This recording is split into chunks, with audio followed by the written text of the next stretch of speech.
stylized radio program. The information that will make you go, Pull up a seat, raise a glass with our hosts as we spend the next hour talking about technology for the common person. Welcome to TechTime Radio with Nathan Mumm. Time. All right, welcome to Tech Time with Nathan Mumm, the show that makes you go, technology news of the week, the show for the everyday person talking about technology, broadcasting across the nation with insightful segments on subjects weeks ahead of the mainstream media. We welcome our radio audience of 35 million listeners to an hour of insightful technology with a little whiskey on the side. I'm Nathan Mumm. Welcome to our show today. We live stream during our show on 5 of the most popular platforms, including YouTube, Twitch.tv, Twitter, Facebook, and LinkedIn. We encourage you to watch us live or visit us at techtimeradio.com or even tweet us on Twitter at hashtag TechTimeRadio during the show, and we'll do our best to respond to all of our tweets live as soon as possible. I'm your host, a technologist with over 30 years of expertise working for companies like Microsoft and Vulcan Inc., a keynote speaker on technology subjects from cybersecurity to blockchain and everything in between. My co-host, Mike Gorday, is an award-winning author, originally from Arizona. Mike is a human behavior expert living in the Seattle area with a master's degree in forensic psychology with 20-plus year career helping others understand human behavior. Mike keeps me from geeking out while providing an insight into human behavior and how it interacts with technology. We are two friends from different backgrounds, but bring the best technology show possible every week for our family, friends, and fans to enjoy. Welcome, Mr. Gorday. How are you doing today? Not bad. Not bad. We got a packed show today, don't we? We got a packed show every day. We do. We got an hour to get it in. So you know what, Odie? Let's get ready to start today's show. Now on today's show. All right, we're going to be talking about how a cheap smart ID card sold on Amazon is becoming a national security risk. This is very interesting. We also have Hubbell reveals a curious couple, a river and a star formation. We got Stellantis picking Indiana for its $2.5 billion EV, electric vehicle battery factory. It's wedding season, and the hackers know this, but do the bride and groom. We explore why a wedding registry site, Zolo, was breached. Next, Phil Hennessy joins the show on our second part of our 4-part series, Phil's electric versus gas vehicle technology insights. In addition, we have our standard features, including This Week in Technology, Mike's mesmerizing moment, and of course, our pick of the day whiskey tasting. So sit back, raise a glass, and welcome to Tech Time with Nathan Mumm. Now it's time to start our day. As every show, we do our loaded question of the week, brought to you by Elderberry Boost. Get your Elderberry Boost today at elderberry-boost.com. Mike and Odie, here is the loaded question. What's something about yourself that you hope will never change? Something about yourself that you hope will never change. My hair. Your hair? Oh, darn, it already happened. Okay, all right. All right, Odie. I'm going to go with my brain. Your brain. You don't want your brain? No, I enjoy the fact that I know all the stuff that I know. So you never want to change it? Yeah. Okay, all right. Odie, question to you. My fun attitude. Your fun attitude. Mm-hmm. All right. Yeah. You know what I'm going to say? It's my good looks. Or my. Don't you ever wake up in the morning and look at yourself in the mirror and say, "Dang, I'm good looking"? No, Stuart Smalley. No, you don't do that. Okay. No, do you? Right. Yeah, yes, I do. Are you good enough and smart enough? I look at myself, and after I'm done with that, saying that I'm good looking, I'm ready to start my day. All right, Okay. There you go. All right. Well, that's good. Well, that was our loaded question of the week. Yeah, that was very loaded. All right, Mike, as always, we have our whiskey tasting during the commercials to see if our selected whiskey pick of the day gets 0, 1, or 2 thumbs up by the end of the show. You're going to want to make sure you listen all the way through to pick up a few interesting facts on our Mark's Mumbles that will make you go, with the whiskey facts of the week. Now it's time for the latest headlines in the world of technology. What's happening in the world of technology? This is our top stories in the first 5 minutes. All right, let's talk about this. How a cheap smart ID card reader sold on Amazon is becoming a national security risk. Earlier this month, we reported on a phishing attack that stole $23.5 million from the U.S. Department of Defense. Thankfully, the DoD caught the cybercriminals and recovered the money, but the incident highlights the need for stronger cybersecurity practices at the Department of Justice among contractors and login processes. DoD employees and contractors, along with military personnel, use an ID card known as a common access card. Have you ever seen one of those? Kind of one of those prox cards you use I've used prox cards for many different jobs. Okay, so with the Department of Defense, they have prox cards that they normally stick in readers when they log onto a computer, when they log into something, so that they know that that physical person is there. You've seen this on Mission Impossible, any spy movie. They got to steal the security guard's badge so they can get in and they can log into the computers. Well, let me tell you a real world scenario. Essentially, there is not an approved card reader for our United States government to use. So most people, when they go home, government employees and contractors often turn to the internet to find the most reliable card readers, and most of them look to Amazon.com. No way. Yes. Now let's talk about this. The SAICOO, Department of Defense Military USB Common Access Reader with over 11,000 ratings is available for $14.47 and has become our biggest security breach yet in the world. Oh. With the purchase of this $15 card reader sold by SAICOO on Amazon, the device has a 4.5 out of 5 stars and appears to be the sponsored section list for everybody that wants personal identity verification, PIV card readers, or the CAC, which is the government criteria for a card reader. The listing and the reviews would suggest that this particular CAC reader is safe and a reputable device. However, when you plug in the device into the computer running Windows 10, a message saying that the device's drivers weren't functioning properly prompts Windows to find newer drivers on the vendor's website. Is that where it gets problematic? Yeah, so you plug in this device. You got a Windows 10 device, and the same for Windows 11, but specifically Windows 10. It'll say, oh, you need to update to the most newest drivers. If you follow the instructions and find the drivers for the device on the SAICOO's website, don't install them, as the scanned files have malware, specifically the Ramit worm virus. Ramit has been used to sophisticate a process of data exploitation that attacks and spreads among other users to take information from removable drives and files and share them with others. This behavior is particularly alarming as it's infected USB drives that could compare to on-air gapped government networks. So essentially what happens is you load the drivers, it loads this item that will then essentially cause people to have this USB data compromise that's available for anybody else that would plug in a device. It's exposed a potential significant national security risk, considering that many end users might want elevated clearance permissions to use their PIV cards. So if you think of that, if you're an admin, you have one of these cards, you log into the computer admin system, you plug it in, and then boom, all of a sudden you have elevated access. Now this hack is able to have malware that's unknowing to the company, give outside access to people to access that information.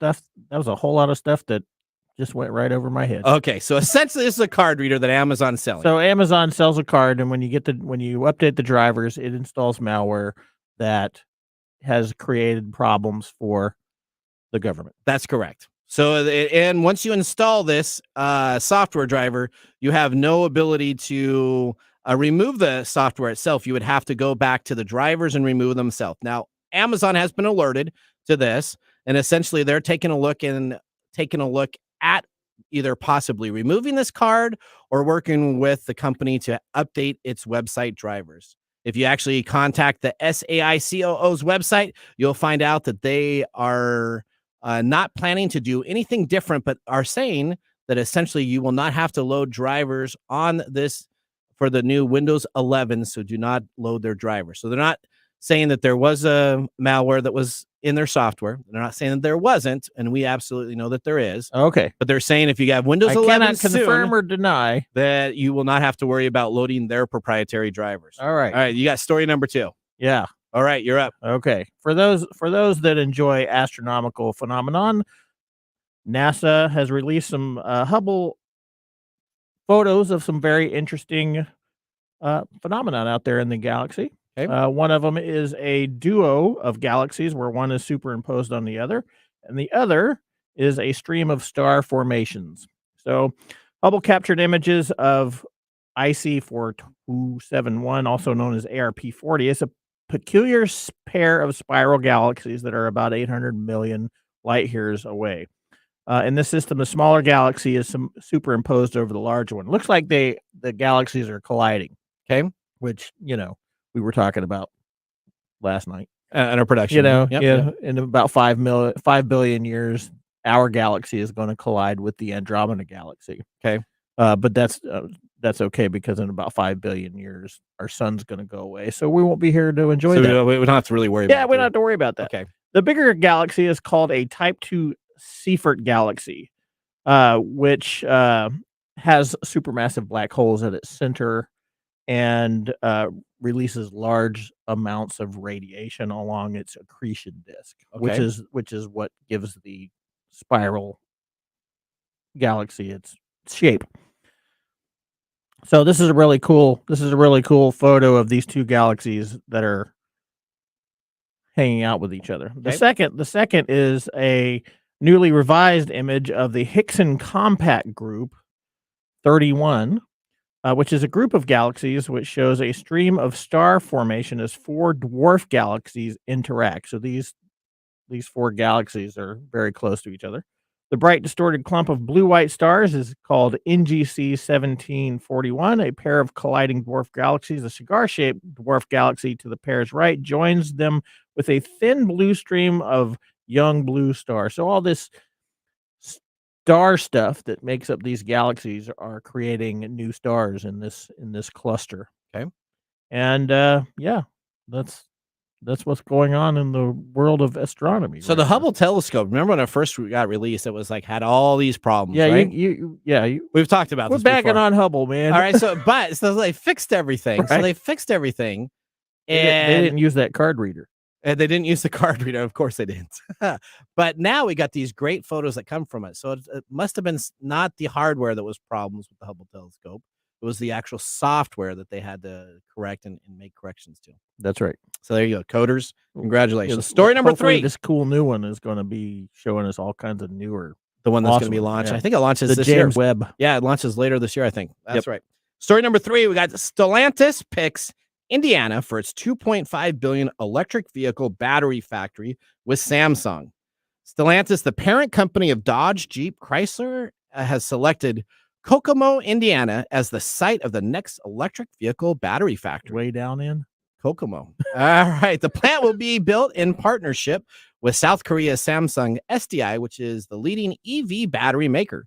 The company's made the announcement today, alongside Indiana Governor Eric Holcomb and several other local officials in Kokomo. The new factory will create 1,400 new jobs and cost $2.5 billion to construct. Though Stellantis and Samsung are willing to spend up to $3 billion on the project, Mark Stewart, the chief operating officer for Stellantis, said at the press conference, the cost will be split between the two companies.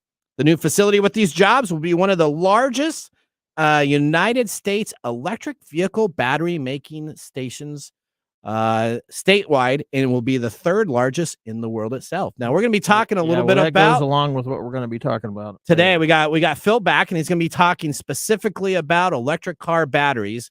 And this story breaks in the morning news. How perfect could that be? That was a perfect setup. That's like setting that ball up to the volleyball net, coming down with that powerful spike. Boom. Yeah, there you go. You're good enough and smart enough and there you go. All right. Well, Mike, our time's up.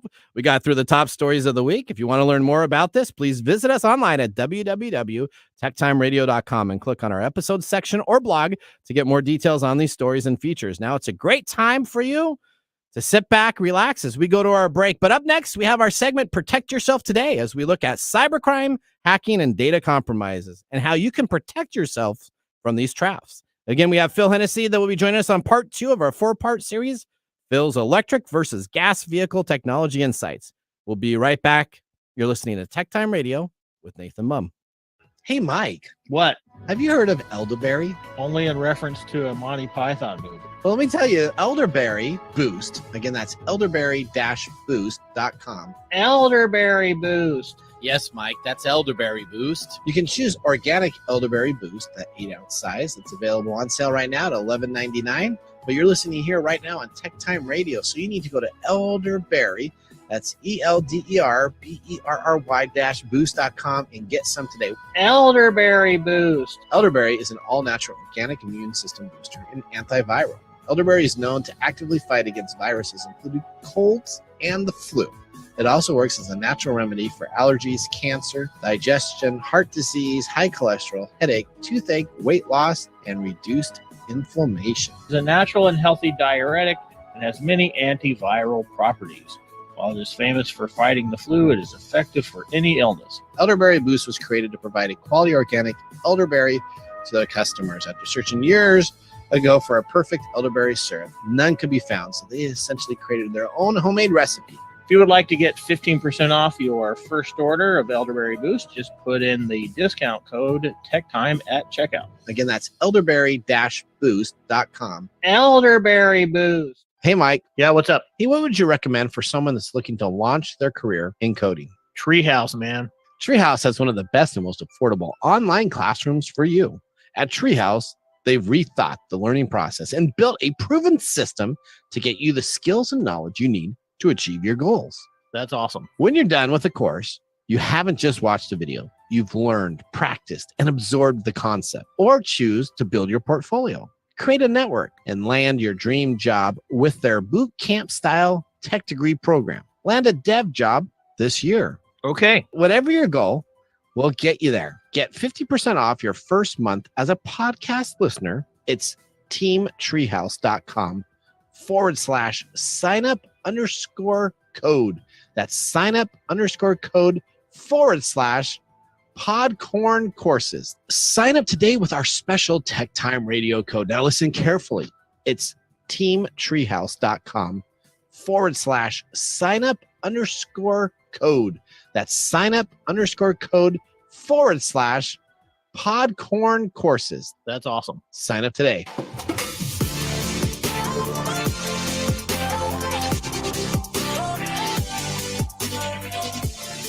All right. Welcome back to Tech Time with Nathan Mumm. Tech Time Radio is an hour technology show that talks about current technology in a simple format without having to geek out. Brought to you by myself, Nathan Mumm, and Mike Day. We just had our first whiskey tasting during the break, and now let me tell you all about what we're sipping as our pick of the day. Today, we have chosen the Old Overholt Rye, 114th proof, $32.95. The distillery is Jim Beam Distillery, Old Granddad Distillery in Claremont, Kentucky, USA. It has a simple nose compressed of corn and oak notes with a slight honey influence. The palate is equal sweetness and wood and spice, and it has a long finish. What do you think about that? I'm not the hugest fan of straight ryes, but this one's not bad. Okay, let me tell you a little bit more. So it's produced by Beam Suntory, Jim Beam Distillery, Old Granddad Distillery in Claremont, Kentucky, USA. It's straight rye. Its aging is 4 years, 57 ABV, which is 114 proof, $32.95. Now, the best part about this is American history is Old Overholt, particularly is considered among the oldest continued whiskey brands in the country. It has been made through wars, prohibition, and whiskey bust. The sip is a full and earthy, dry, spicy notes, all layered with a different type of grain flavoring. What do you think? So this has been around for a while. If you look at the label, isn't it cool that isn't it cool that they can say that they were making whiskey when it was illegal?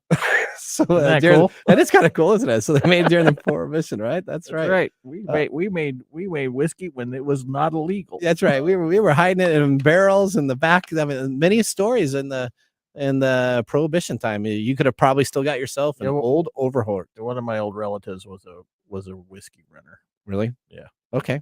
All right. Well, still stay tuned though, because we got Mark's Mumbles calling all why he likes this whiskey and what he likes about it. So it's not a bad. It's pretty good taste. It's a pretty good taste. I wouldn't say it's as good as last week's. Last week's was got pretty a good good finish. It's not a bitter finish though. That's a big part, right? Yep. I like having that smooth finish. All right. Well, now we're going to move on from our drinks. We're going to get ready to talk about breaches, cyber attacks, and identity theft across the globe. Mike, this is the uplifting, inspiring part of the show that you love so much. I love this part. All right, let's get ready to start this segment. Protect yourself today. All right, it's wedding season, and hackers know it. Hackers breach Zolo wedding registry accounts and make fraudulent purchase. The company says the cash transfers were blocked, but that it's aware of unauthorized gift card orders. So this is essentially one of these websites that you go into, you sign up if you're getting married. They have like the knot.com, and they have, since you just got married, you would all know all about this, right? We didn't do a registry. Okay, so this is the registry itself, and Zola is considered one of the top 2 or 3 registries for people to go to and put items on there. Not Walmart? No, not Walmart. The popular wedding planning website known for online gift registries, gift list management, and wedding websites confirmed Monday that hackers had managed to access the account of a number of its users and try to initiate fraudulent cash transfers. Over the weekend, some Zola users posted on social media that linked bank accounts that had been used to purchase gift cards. One tweet flagged by a Reddit user claimed to show that the cracked Zola accounts had been resold on the black market and had been used to sell other information, including gift certificate vouchers. Zola's director of communication, Emily Forrest, told The Verge that the unauthorized account access took place through a credential stuffing attack, where hackers test out email and password combinations stolen from other breaches across a range of websites to target people using the same password on multiple sites. Those persons. All right. On Sunday, they sent out a mass email informing users that their account passwords had been automatically reset. Zola say this action has been extended to all site users out of an abundance of caution. Though the mass majority of them were not affected, both iOS and Android versions of the app were also disabled during the incident, but have since been re-enabled.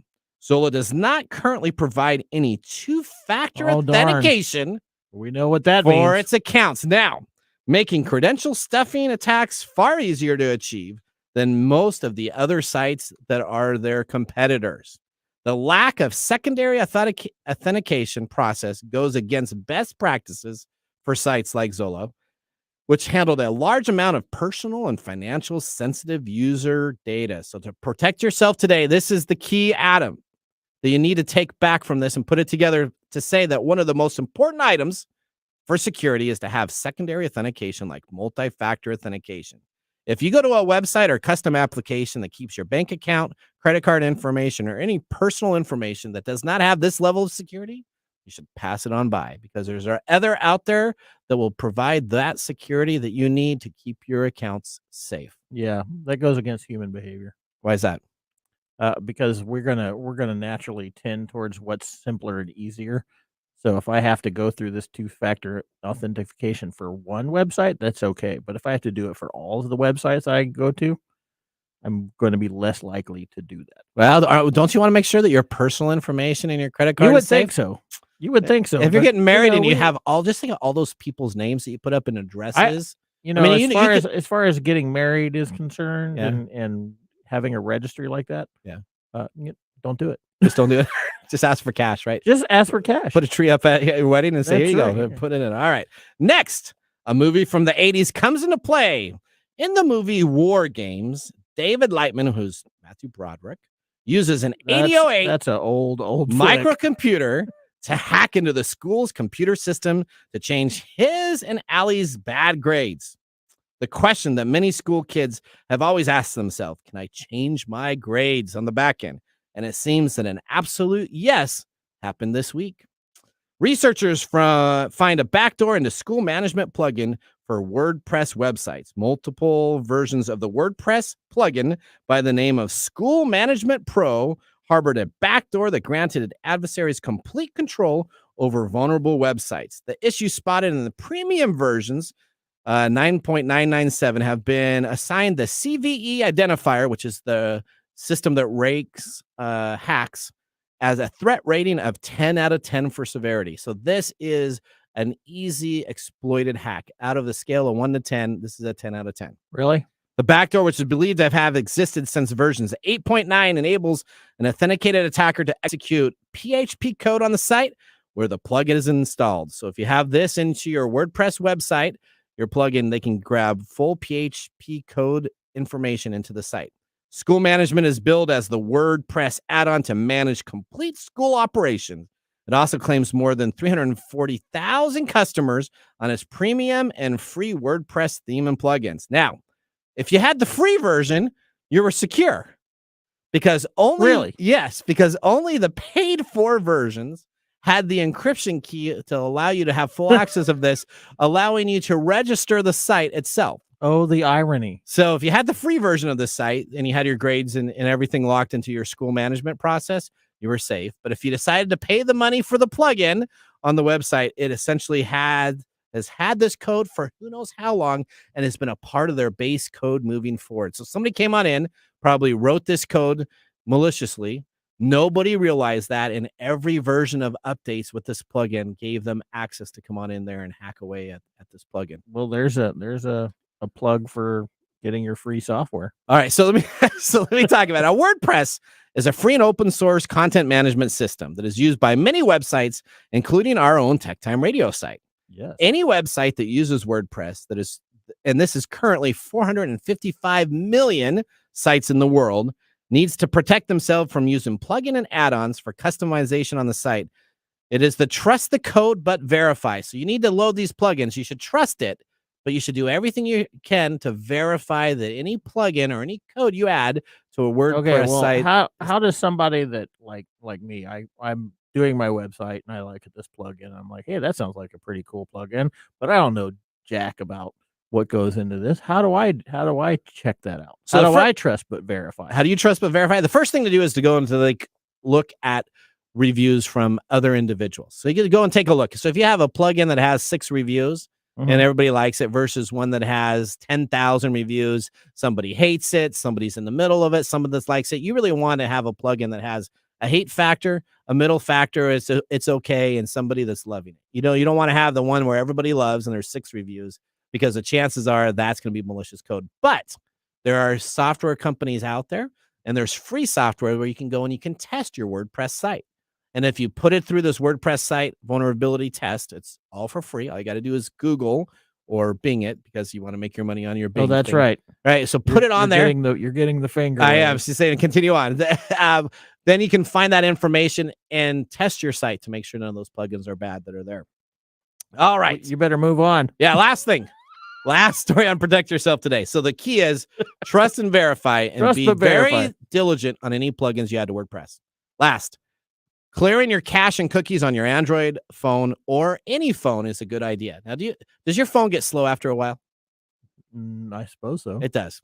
Okay. So what's happening is people have these internet browsers that keep on having more and more information. Specifically, Chrome is one that has a lot of, as much as it's really nice and uses, it's got a lot of software leaks in it where it will not reset itself when it closes and comes back in. Well, heck. So what you need to do, and you should do this on your computer, you should do this for every machine that you have that has an internet. Every week, you should go on in and you should delete the cache. Now, you don't have to delete your cookies, which cookies are not the same cookies as you would have for a good old cookie jar, but specifically any cookies that you have, you could leave those there. But going into your cache, which are cached websites, old information, you should delete that once a week.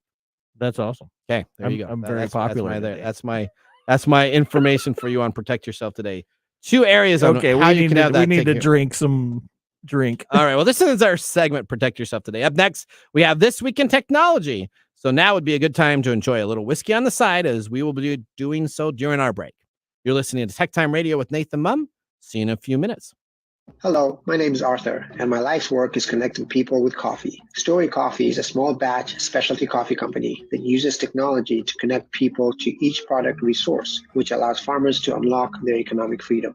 Try our Medium Roast Founder Series coffee, which is an exotic bourbon variety that is smooth, fresh, and elegant at storycoffee.com. That's STORI coffee.com. Today you can get your first bag free when you subscribe at storycoffee.com with code TechTime. That's STORI coffee.com. And now, let's look back at this week in technology. What was this week in technology? All right. A long time ago in a galaxy far, far away. Forget May 4th as a Star Wars holiday. You should all know, as Star Wars fans, May 25th. May 25th. This is the real date of importance for the series. May 25th, 1977. The motion picture Star Wars is released in 32 U.S. theaters. The film will immediately break records unlike any before, essentially becoming the first blockbuster in history. The film's unprecedented use of special effects sparked the revolution of a movie technology-based visual effects company. Where did you see it? Perhaps I didn't see it live. What? I know. Hang on here. Perhaps the film's greatest contribution to the technology was the creation 2 years earlier in the company Industrial Light and Magic, which is still the leading special effects house in the industry. So I did not see it live. What? I was not. I remember where it's Cochise Drive-In Theater in Sierra Vista, Arizona. Yeah, I did not see it live. So the first Star Wars movie I saw was Empire Strikes Back, and the first Star Trek movie I saw was The Wrath of Khan. I can't even talk to you right now. Okay, all right, here we go. Now let's talk about May 25th. What happened May 25th? 1983.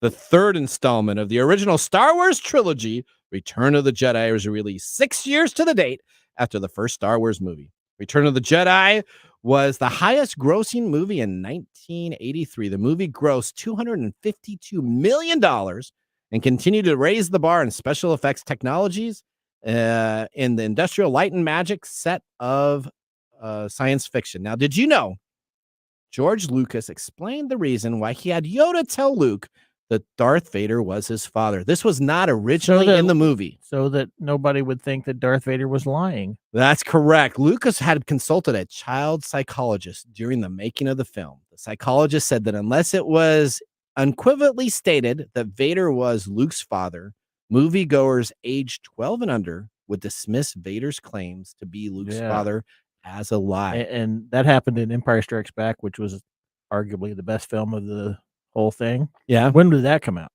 I don't know. Do you have the date of that? May 21st. May 2080. May 21st. May 21st. 4 days before that. So Lucas likes May. May the 4th be with you. Well, there you go. Okay. All right. That was This Week in Technology. Have you ever wanted to watch some time history? Well, with 2 years of videos, all you need to do is visit techtimeradio.com to watch our older shows, sign up for our newsletter, or join the Tech Timers Face group to talk with us live all the time. We're going to take a commercial break. When we return, we have our Ask the Expert segment with our guest, Phil Hennessy. Hey, Mike, did you know that Unidragon puzzles are a great relaxation? Yes, I did. The 21st century widespread digitalization pushes people to have gadget-free rest. In this case, puzzles become a convenient and actual way of having rest. Yeah, they're a great way to relax. They give your brain a reboot. Is make sure that you visit unidragon.com with the discount code for 10% off with the code TIME10. That's TIME, the number 10, for all of our Tech Time fans across the nation. Do you know that puzzles are relatively simple tools that solve a complex range of problems? In game form, we learn useful analytical and communicative skills that will find the application in work, study, and other spheres of life. Yeah, they are great forms of relaxation and revitalization. Do you know that Unidragon's collections now have dinosaurs? Oh, that's one of my favorite things. You got to make sure you keep the promo code. It's TIME10 because all of our audience across the nation can use TIME10 to receive a 10% discount at Unidragon. That's unidragon.com. Don't be fooled by other imitation puzzle makers. Visit unidragon.com, the only spot for your true thinking puzzles. And now for Mark's How long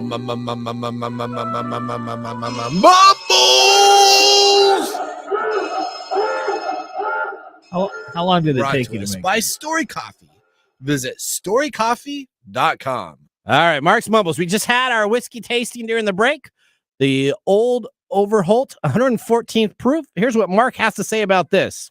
Jim Beam's Old Overholt lineup saw a major refresh back in 2020, introducing 2 new additions to their already 80 and 100 proof bottling. An 11-year-old offering that still eludes us, and this bottle, the Old Overholt 114th proof. Overholt. The release was in celebration of the 210th anniversary of Abraham Overholt's first rye distillation in Western Pennsylvania. Overholt. All right. According to Jim Beam, the higher proof is historically rooted in the traditional maturation of the barrel strength at the time. Definitely the winner of the overproof Old Overholt may be a bit too strong for a lot of casual straight whiskey drinkers. So if it's a solid option on your next cocktail, make sure you add it to make that awesome Manhattan instead. There you go. Overholt. Overholt. You just can't get that. That's how I read it. Overholt. All right, here we go. Okay. All right, let's go. Welcome back to Tech Time with Nathan Mumm, our host of our technology show. I got my Lie to Me expert over here, Mike Gourday, and we are getting ready now to move into our next segment where we're going to be talking about Phil's electric versus gas vehicle technology insights. Welcome to the segment we call Ask the Experts with our Tech Time Radio expert, Phil Hennessy. All right. Last week in part one of our series, there he is. episode 101 of Tech Time Radio. You can always visit us at the website or listen to it and watch it in its entirety at techtimeradio.com. We talked about the difference between electric vehicles, EV versus hybrid plug-in vehicles, and the range of miles you could travel for each vehicle.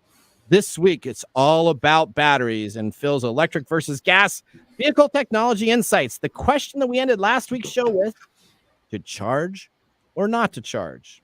All right, electric car batteries should last for many years. In fact, manufacturers routinely warranty the replacement of such batteries for 8 years or 100,000 miles, whichever comes first. Because electric vehicles are still so new, the jury is out on the durability and longevity. That said, manufacturers such as Honda are stepping up by offering lifetime guarantees on battery packs, removing an important concern for customers. Phil, welcome to the show. Happy to be back. All right. So let me ask you about this. The battery is the most noticeable difference between gas and electric vehicles today, right? Yes, sir. So, as we explore this feature, tell me a little bit about the charging process of an electric vehicle. Is it as simple as an extension cord plugging in from your garage? How does this process work? Because it's quite a bit different than that gas vehicle that I can park and close in the garage. Absolutely. So I think the first thing, it's as simple as and hard as plugging in a phone. What do I mean by that? There's a lot of different types of connectors we're going to talk about in a little bit. And then there's high power chargers and low power chargers. But it is as simple as plugging the vehicle in to a charger and it will automatically start charging. Now, there's a lot of caveats to that, which we'll talk about a little bit. Okay, great. So it's as simple as charging it in. I don't think it's that. I don't think it's that simple. Not that simple. I don't think it's not that as simple as plugging something in. My son's an electrician, and let me just tell you, he said there's a lot of work to go to get these things in there. That's the caveats. Exactly, Nathan. That's the caveats we're talking about here. All right. So explain this right here. What is the process to get a charging station installed in your garage at home? What do you have to do to get that taken care of?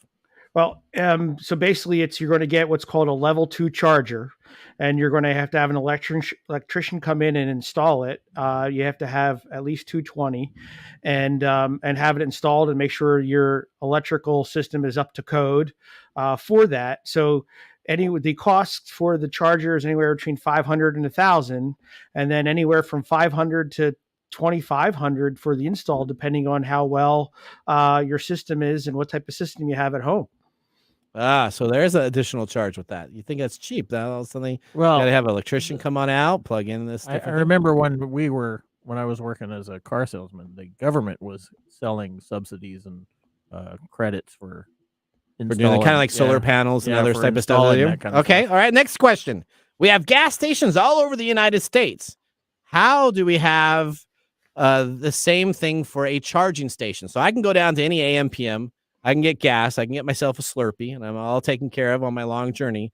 What am I going to do here about charging convenience stations? Are there any of these, and how do you know about that? All right. So one, I asked Nathan to kind of come on and talk about this is I was sitting at a rest station in Maryland on I-95, and I was looking at the gas station and then I was looking at the Tesla chargers, and there's 3 or 4 people deep on the Tesla chargers waiting to be charged.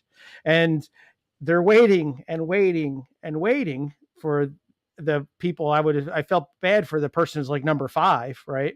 And then the gas, it takes about 5 minutes to fill up your tank. So you're pumping cars out of that gas station left and right while you're waiting there to charge your vehicle. Yeah, let's talk about that. So charging, Are Teslas different than other electrical vehicles too? Because I've seen, or driving around, I see electric vehicle charging stations, and then I see a big Tesla emblem, and I don't know, is it the same? Are they different? So Tesla, of course, is different. There's no industry standards. So we can talk about that a little bit when we get to types of different plugs and all of that. But there's different standards for different vehicles because of different industry. So hopefully what we're going to see at some point in time is that, like we have seen in regulations for cell phones, everybody's going to, common plugs. I would hope that the industry is going to do the same, since it's a very new industry right now. That hasn't really happened with the standards, but I sure hope those standards are going to come out in the next couple of years, because otherwise you're going to have multiple different plugs and chargers and all that fun stuff, which doesn't make sense. So if you have an Apple car, you're in trouble. Yeah, you got the lightning chargers, so the Tesla's like the lightning charger, and then everybody else is USB-C, right? So you can go to everything else. Okay, well that's back to your original question. So here's an interesting couple stats. There's about 130,000 convenience store fueling stations, gas stations in the country, give or take. All right. The numbers are off a little bit here and there, looking at what you read, but there is about, as of January of this year, there's about 113,000 charging ports. So, a gas station has multiple pumps. Yep. So this is the number of ports. So we only have about one charging outlet for every service station in the country, and most of them are not at service stations, but that's the kind of equivalent. So that's and in 2030, we're looking at the stats are that the electric vehicle fleet in the United States will be about 26 million vehicles. So we need to grow to about 2.4 million chargers by 2030. Yeah. Oh, boy. I imagine that most of these charging ports are in urban areas. So when you get to the, you're driving through Midwest, Nebraska and Kentucky, you're going to be in trouble. You're hoping you got solar power chargers. You're going to be, you better have a really long extension cord. All right. Okay. And so one other thing to that, just kind of to put is there like an app or something? How do you find out about these charging? Absolutely. Okay. So there's a bunch of apps out there. There's I think the top 5 are out there, and it's ChargePoint, EV Connect, GreenFlux. There's a couple others. And they all have basically the same type of functionality. They can help you find the charger. They can do route planning, to Mike's point. If I'm driving cross country, I want to know where the charges are I'm stopping for. Instead of worry about stopping at a truck stop, now I got to find my charger too. They will have sometimes a wait list, which is what I was talking about before, right? Is how many people are in line, which is interesting. They can even do that. The charging status for your vehicle, those types of things. So they're definitely there. You can help do route planning. Obviously Tesla has their own website and all of that, and built into the cars. So it at least helps you find that charger that you need for your specific type of vehicle. Now, are these charging stations free? Are these free for everybody to use? Absolutely not. What? How much is a charging station? It's just electricity, right? It's just electricity. So that is a great question. So right now, I believe, don't quote me on this one, but Tesla does provide that as part of their vehicle package, at least for the first year, I believe.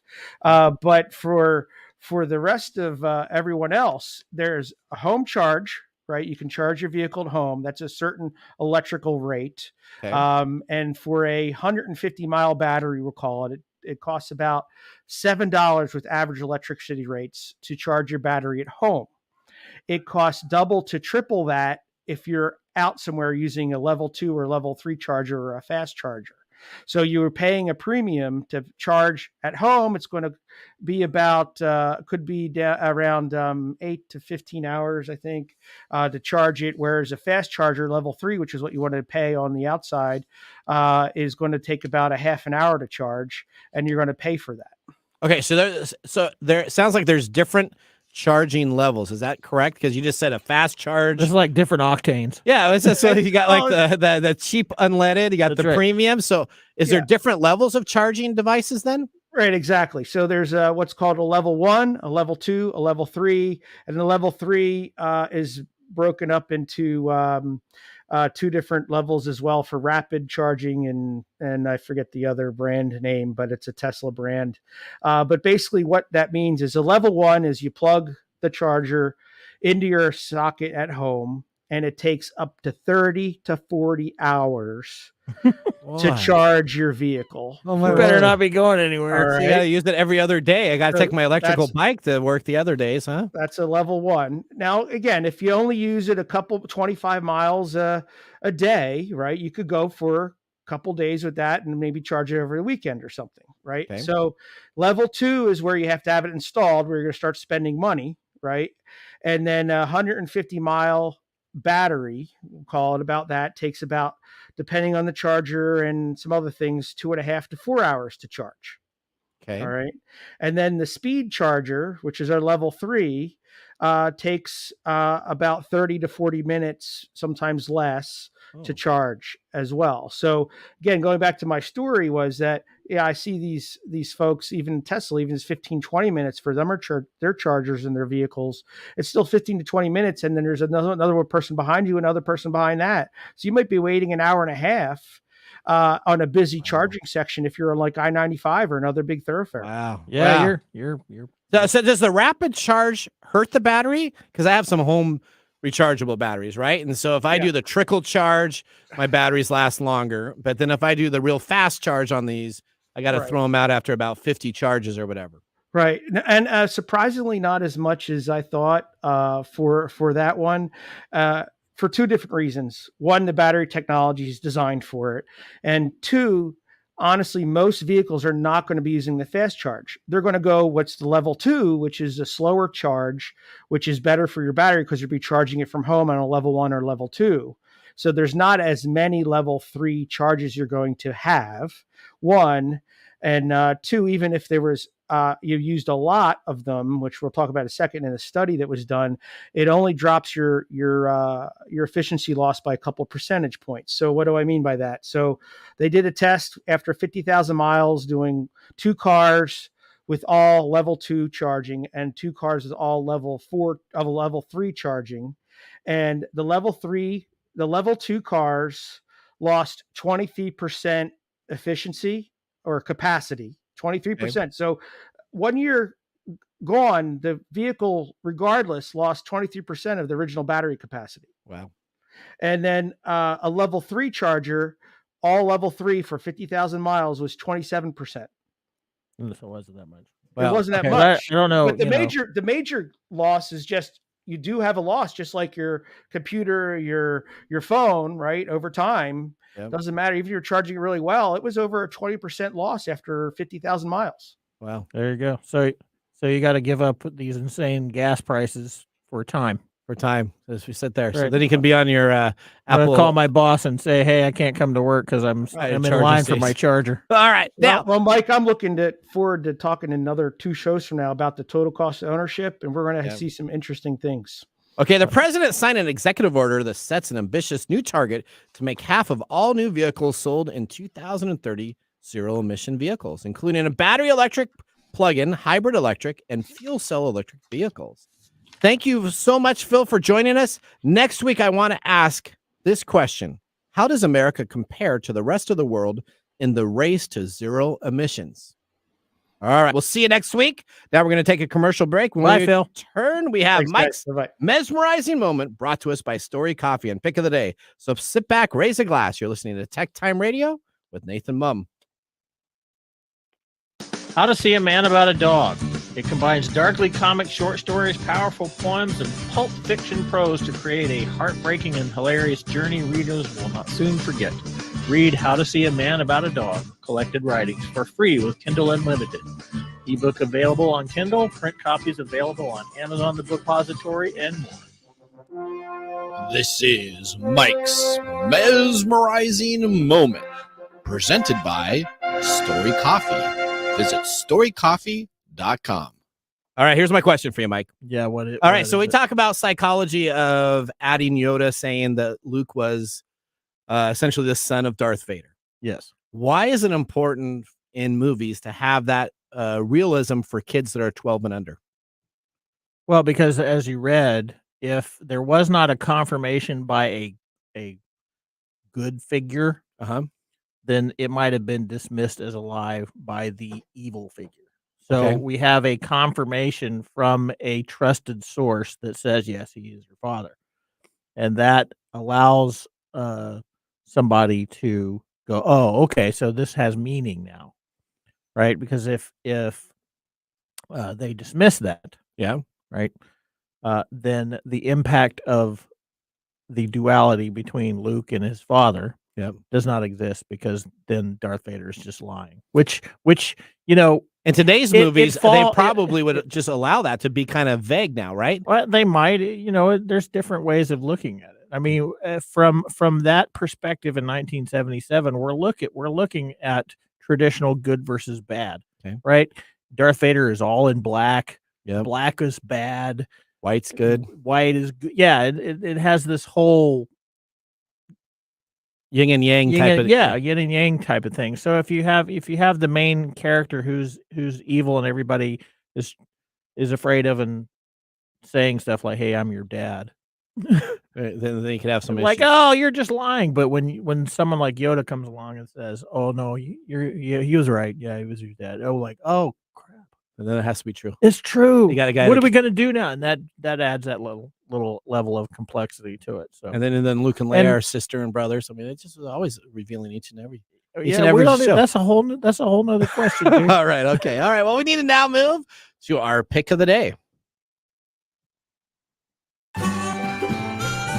And now our pick of the day for our whiskey tastings. Let's see what bubbles to the top.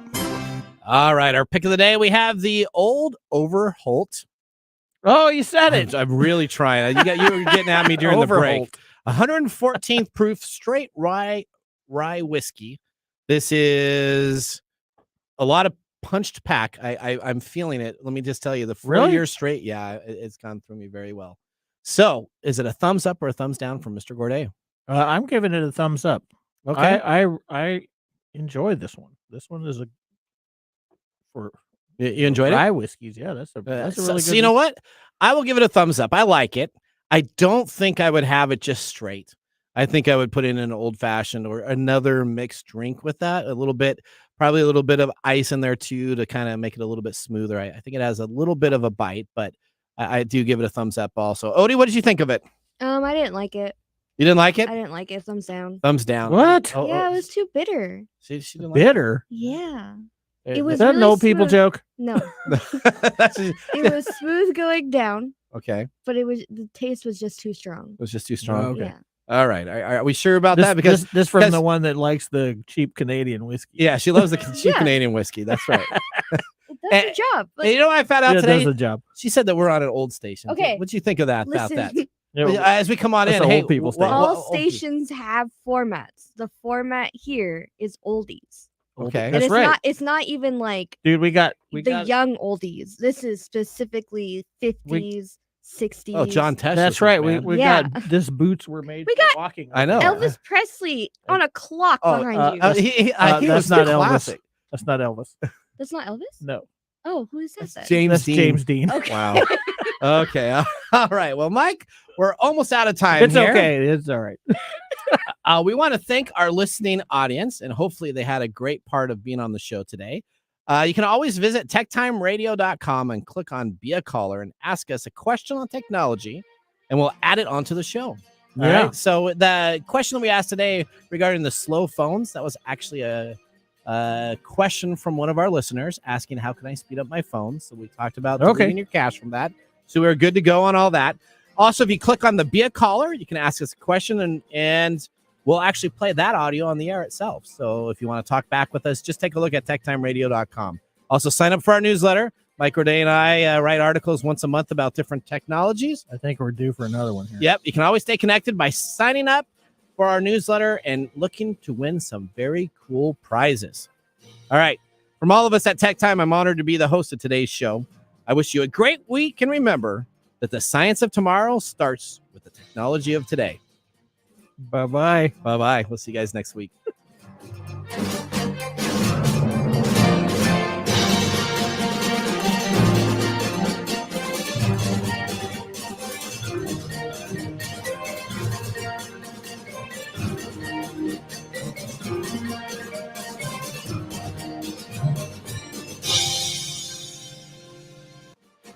Thanks for joining us on Tech Time Radio.